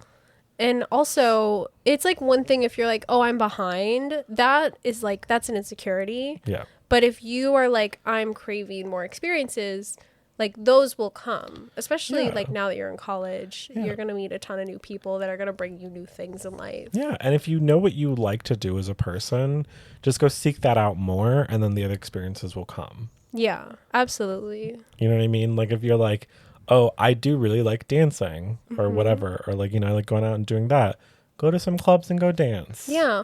Or if you want to date, put yourself in social situations where you will meet like-minded people. And and also college offers like clubs. There's like social aspects of college that you don't get in life that you can take advantage of. Yeah, joining like a club or a group is a good idea. Like when I first moved to LA, and like I had many a gay experience before I already came here, but there wasn't really like a gay community that I had. There was just like the gay person that I was with, and then like the 3 friends in high school that were out and comfortable with being out, right? There wasn't really a community. So one of the things that I did is I joined this like online group called the LA like Gamer Society, like Gamer, and they're just like a bunch of gay gamers. And I joined that group, and then I went and like found community from some of the people in there, and I still hang out with a lot of people that I know or see them and talk to them. And that was like and I was like, what do I like? I'm gay, and I play games. Let's join this group that someone told me about, and I can go to their parties and go to their get-togethers and then find a community. And I did. And I was like looking for the thing that I already know that I like and trying and going from there. And then things came from it, and it was really nice. I think the biggest advice is if you at all are concerned, and maybe you already have this, who knows, right? But like, I think the biggest advice is find a community. That is something I never had or didn't really feel like I had. like in the aspect of like within my like feelings of queerness. It was like it took a long time for me to feel like I had a community of people that also were like in the same kind of space that I was in. So like, and that is nice to have. Like that kind of like I think does open your world and does allow you to be more of who you are, because it is hard to be comfortable on your own when you feel like you're like the only one. But you're not, because there's like tons of other people, but you have to find them. There are. I know that you're in college. I also know where you go to college, because I know who sent this in. You're gonna be just fine. You're gonna find a community there, and it's gonna be really good. And you don't have to fret. Don't worry about it. And before you go to the glory hole, fill the glory hole in your heart. Yeah. Don't just do it for the sake of doing it. Yeah, don't do anything because you think you need to do it. Yeah. Like, if you think you need to participate in hookup culture to, like, be a part of the community, and peer pressure is such a real thing. Like, you are, I think, going to feel peer pressure, but you got to stick to, like, do you genuinely want to do this? And it's not like, oh, I'm scared, I don't want to do this, but it's like, is this what you want to do? Yeah. Like, don't let your fears stop you from doing something, but don't let expectations, like, force you into doing something. Yeah. And don't ever do math. Yeah, please don't do math. Oh my God. Yeah. Was that on the table? No, but I just I always have to remind Landon, people. do not do math. Yeah, I just always have to remind people to not do math. Okay. Because I feel like people need to know. You're holding up that. Yeah. That for the world. Yeah, listen, not even once. Not even once. Don't even try it once. No, not even once. Yeah, I agree with that. No ketamine in the water closet. Maybe stay away from hard drugs. Yeah. The few friends I actually know, quite a few people have tried cocaine, and to this day, 5 years down the line, they still think about it. So maybe also don't do cocaine. Yeah. Like, do not. Please don't. Yeah, just don't. But, like, here's the thing. You are yourself, and the only person you have to be caught up to is yourself. Yeah. And if you feel like what you're doing in this moment is fulfilling and fun and good, then that's fine. That's enough. And when you drink alcohol, drink water. Pace yourself, please. Yeah. Always drink water. Yeah. Like, if you're... And it's fine. We get it. You're going to get drunk and you're going to, like, have those experiences. But, like, don't overdo it. Trust me. Yeah. And like, I think a really big thing that I learned that really helped me avoid a lot of hangovers when I was, like, partying is you drink... Pedialyte, big one. Buy Pedialyte. Buy Pedialyte for sure. It's in the baby aisle. It is in the baby aisle. Is when you drink, between drinks, drink a thing of water. Yeah. In between shots, drink a thing of water. Because do not do shots back to back. Do not do shot back to back. And let me tell you, people are always like, oh, don't break the seal, don't break the seal, don't break the seal. No, go piss. Yeah. Whoever said that, that's bullshit. That's bullshit. That's crazy. That's propaganda. Pee when you need to pee. Go piss. Because let me tell you, the more you pee before you go to bed that night, the better you'll feel in the morning. Yeah. So that's what all the water is for, too, to like drain you out. And honestly, if you need to, if you're at someone's house party and you see their unprotected bread slices, eat 2 slices. Never drink on an empty stomach. Never drink on an empty stomach. Don't do any. And alcohol poison is real. It is real. A concern. Alcohol is just as dangerous as some like very dangerous drugs. Yeah, and if someone's hitting on you and you don't like it, tell them no. Tell them to fuck off. Tell them to fuck off. Tell them no. It's okay to have your boundaries. If you don't feel the need to be that explorative or you want to take it slower, that's completely up to you. Set your own pace. If you are going to put yourself in social situations, I don't know like your situation or like how big you are, your size, but like I would, maybe bring pepper spray. Yeah, or like wear a fun hat. Yeah. Wear a fun hat. Just for fun. Yeah. But also be safe. And comfy shoes to run in. Yeah. Because you might just be running for fun. Yeah. Not to like scare you. Yeah. And always wear underwear. Oh yeah. Please always wear underwear. Always wear clean underwear. Yeah. And avoid lakes and lakes are fine sometimes. Stay away from treacherous roads and journeys. And don't swim in the sea. The sea is This is like a botched quote of that one lady on the Irish news. I don't remember what the whole quote is. She's like, stay away from treacherous journeys and don't you know what I'm talking about, that lady? I do think I know what you're talking about, but I can't remember it. I can't remember it either. Yeah. Wow, we're really good at this. We are really good at this. Okay, this next one isn't a question, but I thought it was a fun thing that we could talk about. Okay. Barehand Contesso said, I just went on a super awkward date. Do you guys have an awkward date story? Do you want to go first? I can, but I do love your awkward date stories so much. Every date I've been on is awkward. I know. Has been awkward. But the one I'm thinking of is is that one. I can tell that story. Do you want me to go first? Yeah. Go first. Okay, so I went on a date with this guy. Mm-hmm. It was like a horrible date. We met up and he first of all, he like starts telling me, all I can remember about the conversation was he told me how he was like exercising, he was working out a lot. And I was just, it was the way he said it was like I feel like to impress me. Yeah. And I was just like, yeah, okay. Oh my God. Okay, well, first let me explain that I met this man at a GameStop. Yeah. And we were in line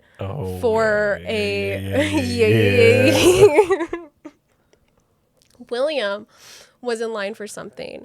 I think it might have been, it doesn't matter. Kingdom Hearts. I think it was one of the Kingdom Hearts games. Okay. It was like a late night release. And we had been standing for a while, and I went to go sit down, and this guy sat down at the same table I was sitting at. I was like, hey. I was like, hi. And I was young at this time. He was also young, but I had no experience with like being hit on genuinely, or like someone wanting to ask me out. Like, it was not really my wheelhouse. So I was not expecting it. But anyway, he starts off by like, so did your boyfriend drag you here? Red flag. Which I did not pick up on as a red flag. Horrifying. But super red flag. Yeah. But I was like, oh no, I'm like here with my brother. We're getting the new Kingdom Hearts game. He's like, oh, okay. And he like said something like he was like trying to like, he was like wanting to date more as a man. He was like, I want to date more. And I was like, oh, okay. And and then William got the game and like Jacques was with us and we all left. Okay. Yeah. And then as we're leaving, Jacques was like, who was that? And I was like, I think he was like going to ask me out.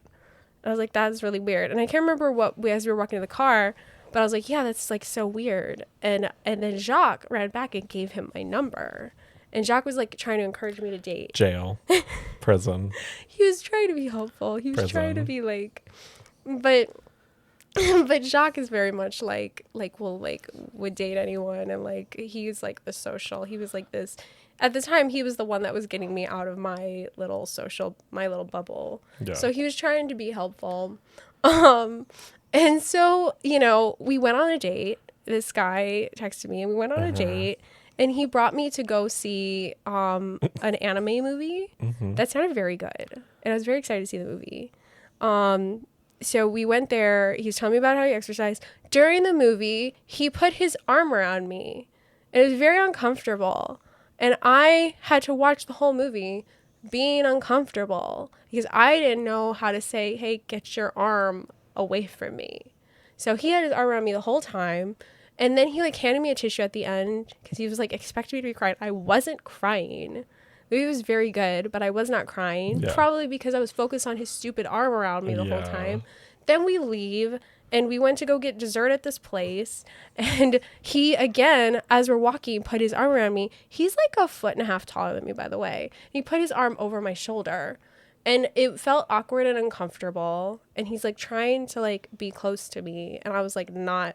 My physical, I was not comfortable. Yeah. Like you could tell I was not happy. Yeah. And I already knew in my head I was never going to see this person again. Yep. But I was trying to get out of there in a pleasant, nice way. I was Yeah.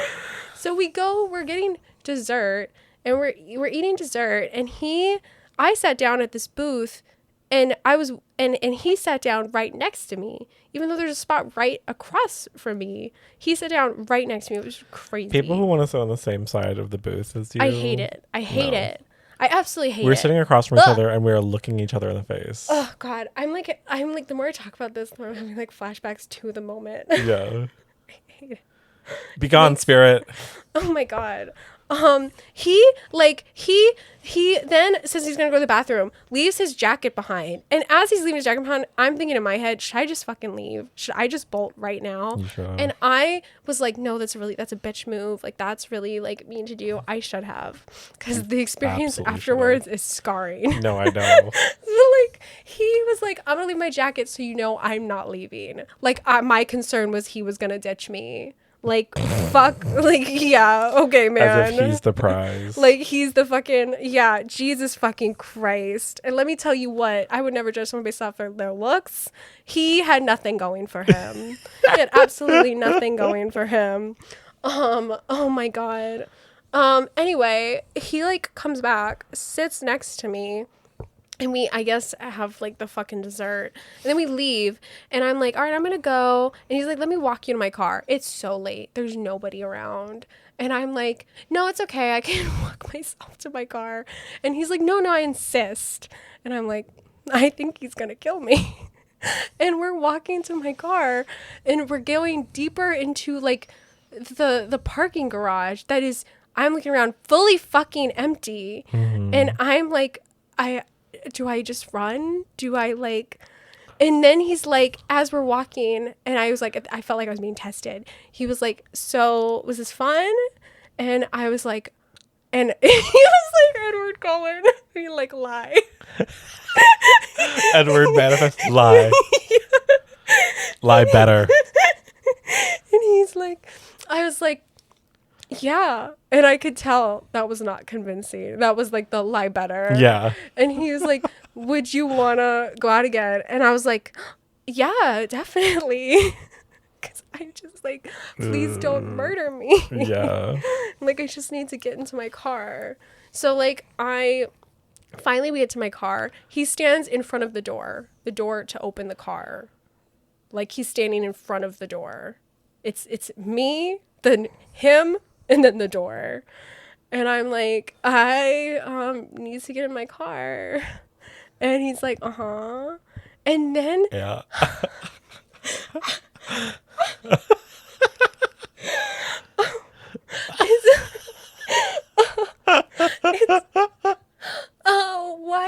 Why did I ever think I liked men? Oh my God. He like, oh my God. I'm like, okay, well, I'm gonna go. And he's like, okay. And then he leans into me. He's like this close to my face. And he's like, come here. He whispers, come here. And when I can tell you, I felt like my spine, no,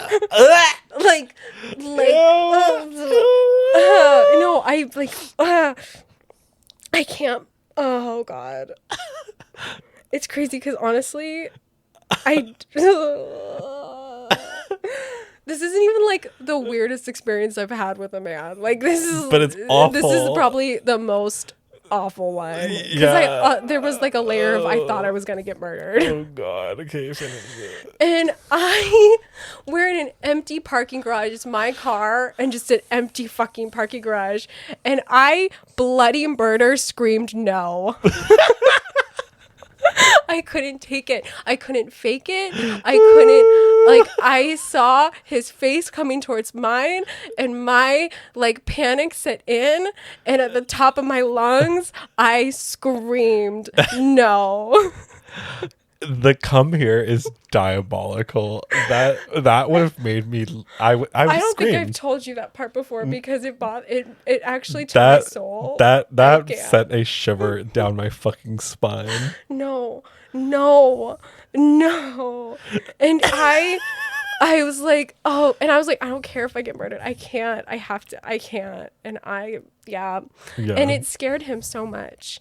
And he backed up and he was like, oh, and then he turned around and walked away.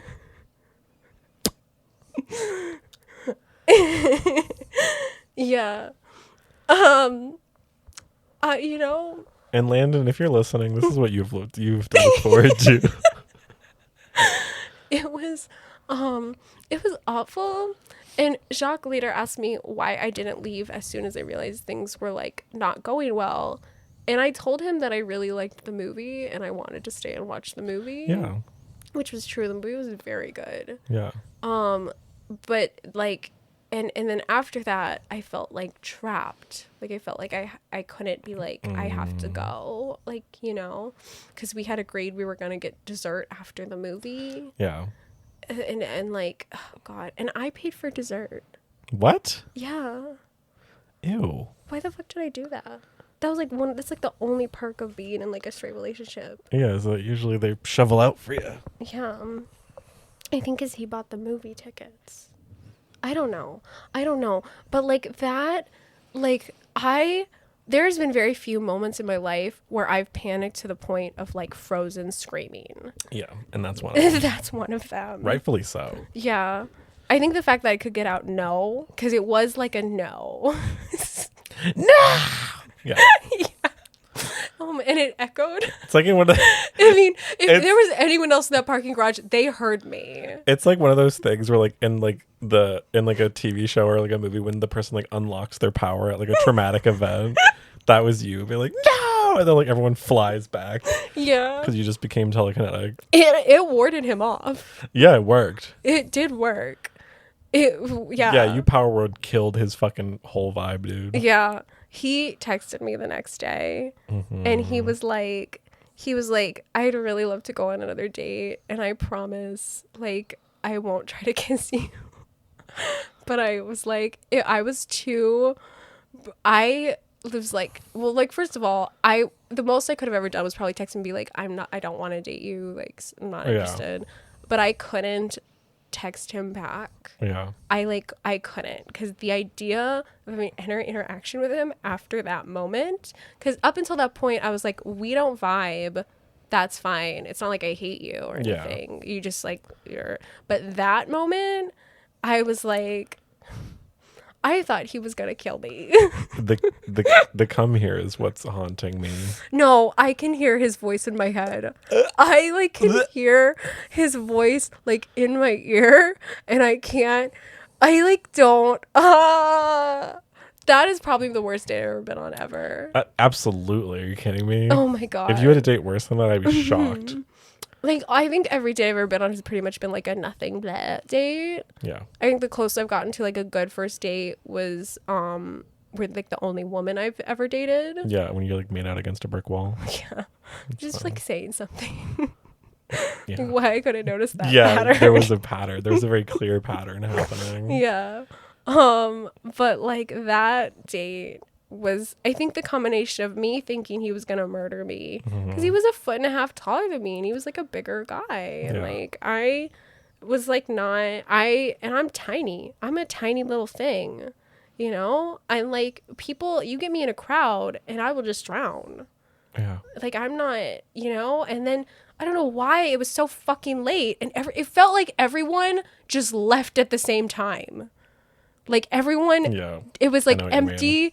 Like it was a crowded place. Yeah, like the world has suddenly vanished. And then everyone was gone. And I was like, how did I let this happen? Yeah. I was like, and I really thought, because the way I was like so clear, to me, I seemed so clearly nervous. Like how he didn't catch on that I was nervous and still insisted on walking me to my car. Straight men ignorance. Oh my God. And him thinking like he could block my entrance to my car and then try to I can't say it. Like, what? That's horrifying. It's horrifying. It's the worst date I've ever been on. It was incredibly awkward, and then it ended awful, just horribly. I screamed in his face. Yeah. It was like my soul was coming out of my mouth.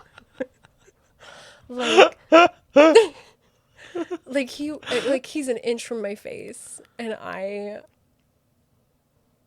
don't think I even like backed up because my body was frozen. Yeah. I just screamed no in his face. I bet it looked like that moment where in Lord of the Rings where Frodo has the ring and shows it to Bilbo, and Bilbo tries to grab it, and he's like,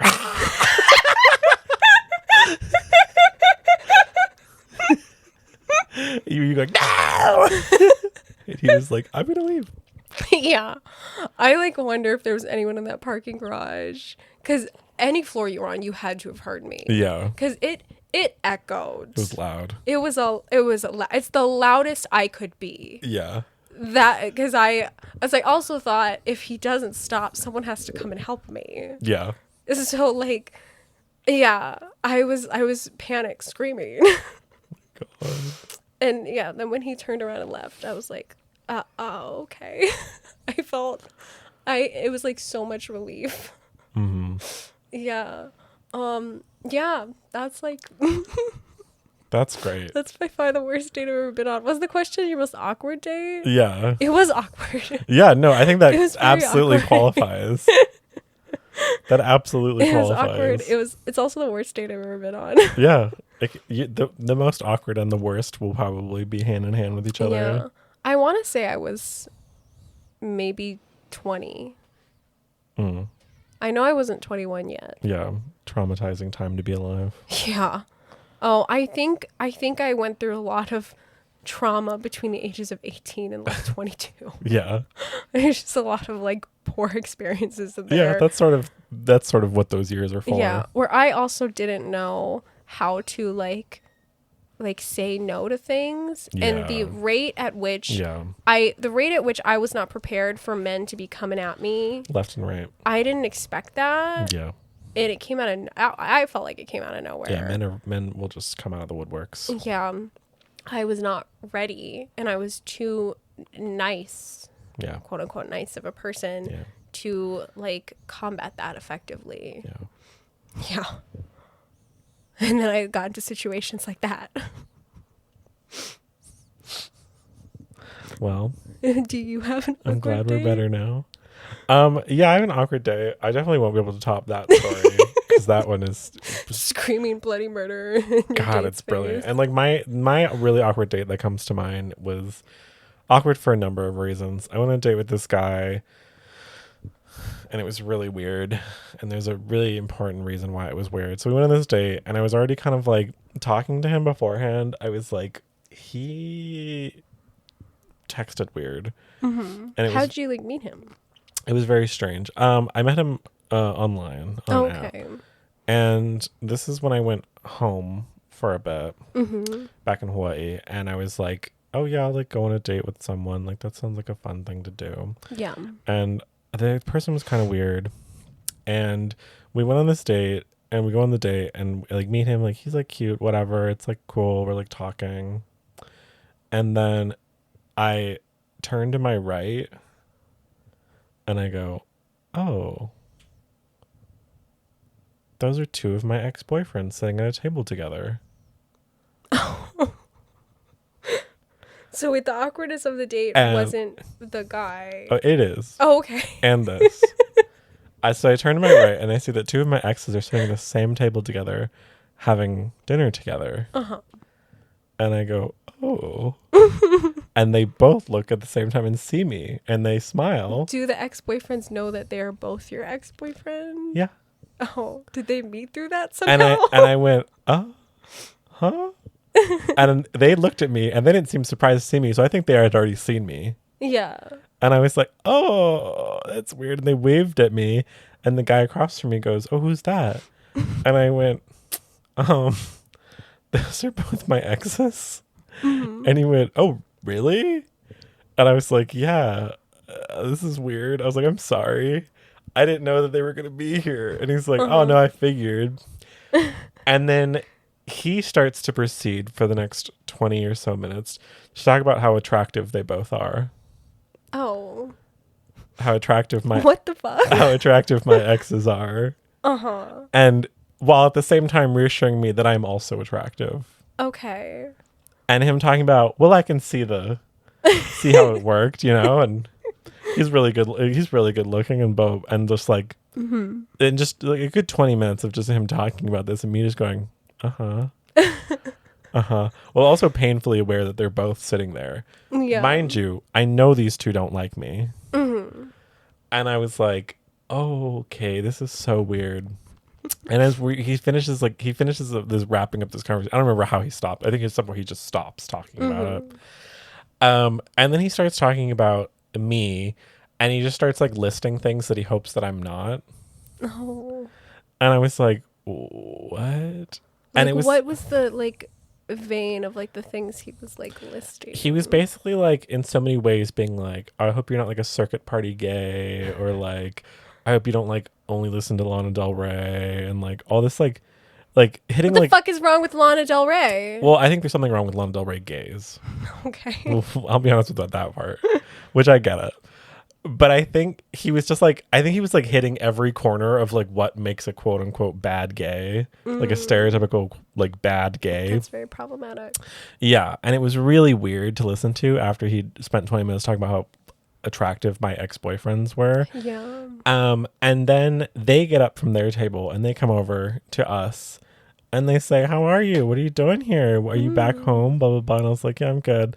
I was like, this is, blah, blah, blah. And I was like, and these are my exes. And he went, oh yeah, no.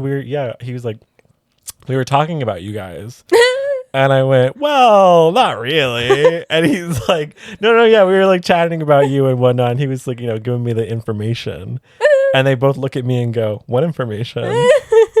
And I was like, I gave no information other than that we dated and that you guys are hanging out together. And they're like, oh yeah. They're like, we're together. Yeah. And I went, no, I see that. You're like sitting, and they're like, no, we're together. Yeah. And I was like, oh, you guys are dating. And I was like, that's cool. And then the guy that I'm on a date with goes, how did that happen? Which I was not going to ask. I didn't care. I wanted them to leave. Yeah. And they went, oh, well, we just kind of like realized that we were in the same circles as each other and we knew our mutual connection through this bitch here. Yeah. The way he said this bitch was not like this bitch. It was like this bitch. Yeah. It was very real. And I'll never forget the tone of that sentence being said to me. And he went, and the guy I went on a date with went, what are you guys doing right now? And when I tell you my asshole went like fear consumed me. They were like, oh, well, we were kind of just finishing up, and he's like, do you want to sit and chat and talk? And he's like, they're like, yeah, how long have you guys been together, by the way? And then he went, oh, this is our first date. And I was like, what the fuck is wrong with people? Someone kill me. And they all three start talking to each other, and they're chatty Cathys. They're gabbing up with each other. They're sitting at our table now. And these two don't like you. Yeah. I'm actively aware that these two, the last time I talked to them, said very bad things to me, about me, around me. And I was fine with that because I was like, you know what? Live and let live. Also, at this point, I have no grudge against these two. Yeah. I don't even think about them anymore. Yeah. I was shocked to see them. Yeah. And they're all talking, and we're all sitting at the table talking and chatting, and they're asking me what I've been up to, and I'm like, yeah, I'm like in college, and I live in LA, and blah blah blah blah. And they're like, that's cool. And they're like asking him more questions that I asked him that night. So fair. Yeah. And they're all chatting it up, and we're having a time. Not a good time. At least I'm not having a good time. You should have left. I definitely should have. But I was like, but in that moment, I was like, if I back down, they win. And I can't do that. For sure. And I can't do that. No, you can't do that. I can't back down when challenged. That is like one of your aspects. It is. And here's the thing that happened at that moment is something inside me went, it's time to start being mean. And I went, yeah, do you guys have somewhere to be? Like, what were you guys doing? You guys had like a whole day planned. We're like trying to do this thing, like me and him. Yeah. And they're like, oh yeah, blah, blah, blah, trying to get rid of us again. They're like, you've already done it once before. And I was like, oh God, I can't be mean because they have ammo. They have like all this ammunition against me. And we're all still talking. And then they go like, I think it was like 10 minutes after I made that comment, and then they're just like kind of chatting, and every now and then I'm chiming in with like a word or two. And then they're like, do you guys want to come hang out? And I was like, what? And he's like, oh, and the guy was on the date with us like, oh, hang out where? And they're like, oh, we like live nearby and blah, blah, blah. And I was like, Oh no. No. You did not go hang out. No. Okay. Spoiler alert, I did not go hang out. Good. He says, yeah, let's do it. And I said, yeah. This person you're on a date with is horrible. Yeah. Fuck him. And I went, I hope this ends with you murdering him. and I went, yeah, okay, sure. Yeah. It ends with me murdering him, and this is me admitting it on the podcast. And I went, yeah, okay. And then we start like heading towards the place, like leaving this venue. And then I have a moment, and let me say something really funny. This is true, but so this photo that is my background of William, my dear loving William, whose eyes you can see right there through this. I went to my phone because I was gonna go put in GPS to their place, and I opened my screen and I looked at William's eyes in this photo, and I went, "Don't do it. I can't do this." And I looked at his eyes, which aren't even looking at you, but I just looked at him and I went, he wouldn't want me to do this. Yeah. And I looked at the guy I was on a date with, and I said, I don't want to go with them, actually. Like, I don't want to do that. And he's like, oh, but they seem so cool. And I'm like, I went, you have to understand the situation, right? I was like, those are my exes. You're the person that I'm currently on a date with. They have hijacked this date, and you want to go hang out with them? Yeah. And he's like... And then you stabbed him. And I stabbed him to death. I stabbed him 37 times. I fucking Sid Vicious him. No. And then I went, you have to understand what's going on. Like, do you understand what's happening? He's like, yeah, you know, he's like, I get it. He's like, but they're like super hot. And he's like, and I think they want to like, he's like, I think they want to like have a 4-way. Ew. And I was fuck like, him. What the fuck? Yeah. And I just went, I hope you can find a ride. And I walked away. Good. And he didn't come pursue me. He didn't text me afterwards. I didn't text him. I don't know if he texted me because I blocked him. That's crazy. His assumption that you would just be down for a 4-way? Rotted. That's crazy. That date was so crazy. I was like, this is horrible. What? That I'd be down for a 4-way, and then also that my 2 exes who hate me would want to be in a 4-way with me. What the fuck? And this random guy. I think they might be down for a 4-way is crazy. Yeah. He said crazy. That men have the audacity and gay men have a different type of audacity. What the fuck? Yeah. And it was horrible. That's crazy. And to defend myself a little bit, I didn't actually do anything terrible to those 2 exes. They hate me just because I broke up with them. Yeah. As just like putting that out there. You are allowed to do. I am allowed to do. I was like, we don't connect anymore. Yeah. And we don't get along very well. Yeah, it's anymore. not like you like cheated or did something crazy. No, I've never cheated on anybody. I assume you were not hitting these men. No. You weren't abusing them. Well, I mean, only a little bit, but, you know, they fell. No, nothing of the sort.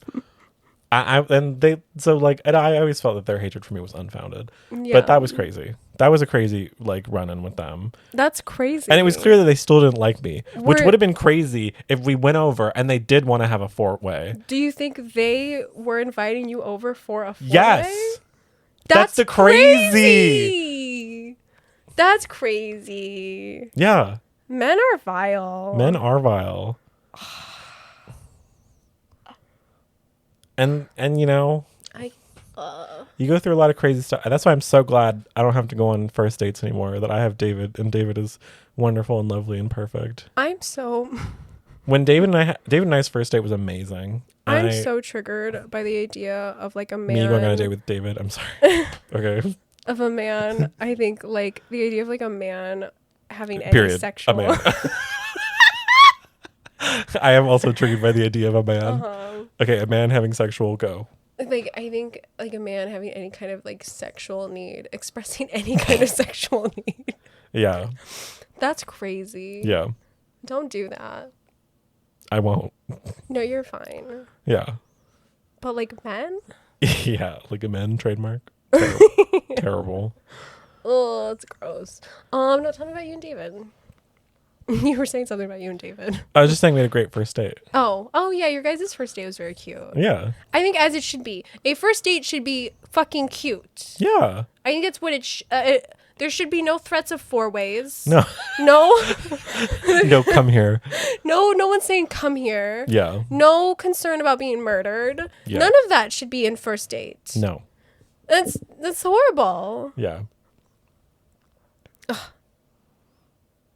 Men ruin everything. They really do. And historically, we have a lot of proof that adds up to it. Yeah. But anyways, those were our awkward dates. I hope your awkward date was not nearly as awkward as those dates. Because those are horror stories, really. Look, it's going to happen. Just be safe. Just be safe. Just say no when you feel like you need to say no. And if you see the parking garage getting empty, leave. Leave then. Leave before you're alone. Yeah. Yeah, 100%. Mm-hmm. Be safe, be smart, be wise. Don't invite any bad spirits into your home. Yeah. I think what this episode has really taught us is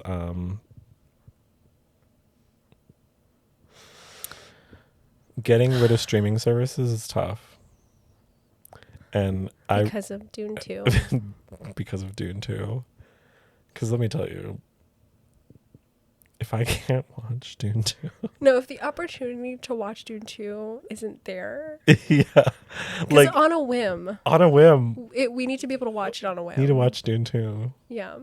And I can feel it. I can feel like Dune 2 coming towards us. I feel Timothy Chalamet coming towards us. Oh, that's always happening. That's constant. The threat of Timothy Chalamet. The way we talk about it, it's almost becoming a premonition. Like it's almost becoming like a self-fulfilling thing that like we are going to meet Timothy Chalamet. Yeah.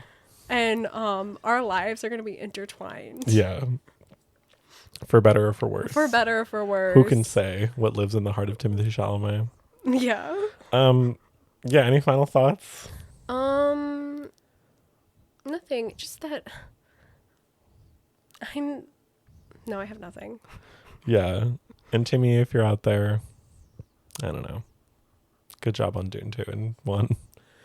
And also, if you're listening, if you've made it this far and you want to submit something for the Your Thing section of our podcast, feel free to follow us at Our Thing Your Thing Pod on Instagram, and then ourthingpod@gmail.com if you want to send in a submission that way. Otherwise, you can literally just DM us or wait for me to post a questionnaire and send it into that.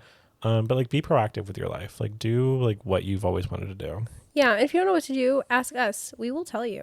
Yeah, and always plant rosemary by your garden gate. Throw salt over your left shoulder, and whenever you can, fall in love. Bye.